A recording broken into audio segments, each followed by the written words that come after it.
Kothapatnam bus stand సెంటర్లో శ్రీ సాయి ఈశ్వర అయ్యప్ప స్వామి దేవస్థానంలో అయ్యప్ప స్వామి పడిపూజ కార్యక్రమాన్ని ఆలయ చైర్మన్ కాళి వెంకటేశ్వర్ల ఆధ్వర్యంలో నిర్వహించారు. ఆలయ అర్చకులు నెల్లూరు మణికంఠ శర్మ పూజా కార్యక్రమాన్ని జరిపించారు.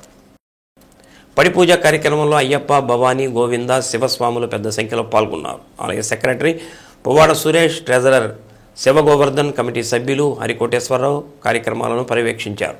తెలుగుదేశం పార్టీ నాయకులు కొఠారి నాగేశ్వరరావు, 12వ డివిజన్ కార్పొరేటర్ అంబూరి శ్రీను, కాకాణి శ్రీనుస్వామి తదితరులు పాల్గొన్నారు.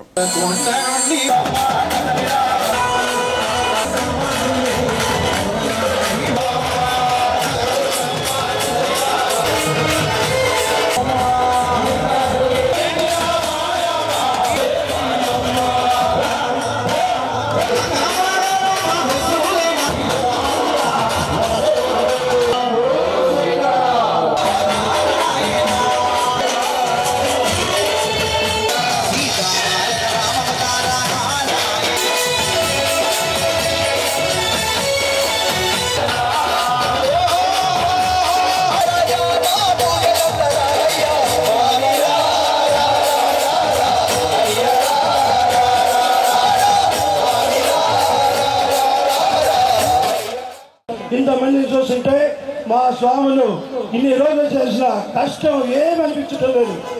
ఒకరోజు కష్టం కాదు ఇది. మేము 40 రోజులు కష్టపడితే ఇన్ని కార్యక్రమాలు చేయగలుగుతున్నాం. స్వామి శరణం. ప్రతి ఒక్క ఇక్కడ మనకిచ్చిన డోనర్స్ కానీ ప్రతి ఒక్కరు వారికి హృదయపూర్వక ధన్యవాదాలు తెలియజేసుకుంటున్నాం. ఇన్ని కార్యక్రమాలు చేసుకుంటున్నామంటే మీరు ప్రతి రూపాయి ప్రతి ఇచ్చి స్వామివారి మేము ఉన్నామంటూ ఈ బట్టే ఇన్ని కార్యక్రమాలు మేము చేయగలుగుతున్నాం. ఏం చిన్న కార్యక్రమాలు కాదు స్వామి. నగరోత్సవం కానీ అన్నదానం కానీ ఈ అఖండ భజన కానీ చిన్న కార్యక్రమాలు కాదు. ఇంత కార్యక్రమాలు జరిపించుకుంటున్నాడు మన అయ్యప్ప స్వామి. పిలిస్తే పలుకుతాడు స్వామి. అది గుర్తించుకొని మీరు కూడా కోరికలు తీర్చే స్వామి అది గమనించుకొని మన స్వామికి ఏం చెప్పుకున్నా జరుగుతుంది. మనందరం కూడా దీక్షలో పోతున్నాం. స్వామి శరణయ్యప్ప.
Ayare